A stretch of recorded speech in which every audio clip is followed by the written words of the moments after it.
Those who know me, I did something really radical on my 20th anniversary in Los Angeles. I decided to be one of those schmucks that ran 26.2 miles for the LA Marathon. I ran what we like to call the LA tsunami because from the time I touched the starting line, it poured.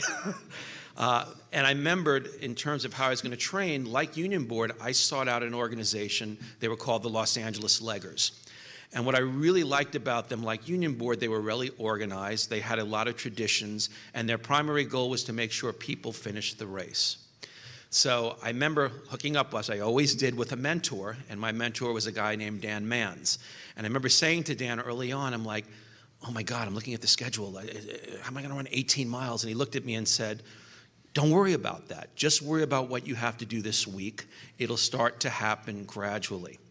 And I remember looking at him and saying, but wait a second, I'm a 10K runner. I ran high school varsity cross country. I've never run anything like this before. I'm not a marathon runner. He said, not yet.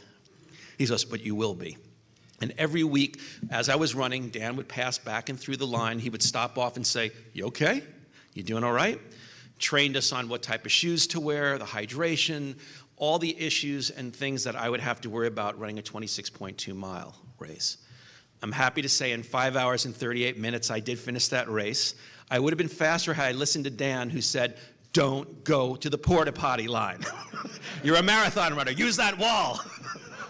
Which I have taken his advice in the last few races that I've done. It would have knocked 15 minutes off my time. But the important thing here was, as I finished, and I can't even describe that feeling of crossing that finish line, besides getting the medal handed to me, there was these tunnel of people that were standing on the sidelines, just waiting for their family, friends, and loved ones saying, you did an amazing job. I can't believe you did that. And it felt very similar to how I felt at my last ending term of Union Board. That moment of realizing you accomplished something and all the former directors hugging each other about, yeah, we're finally getting off the board. And then looking at the new board that was coming in and realizing what they were about to accomplish.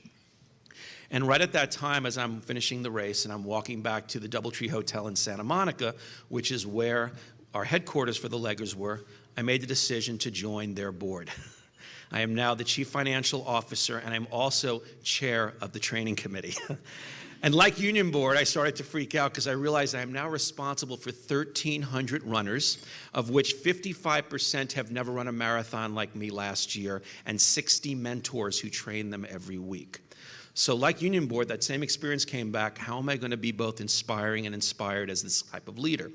Immediately thought back on my Union Board experience. First and foremost, I said, everybody is going to accomplish their goal, be it running a marathon, half marathon. I wanted everybody to know that they were working hard towards something.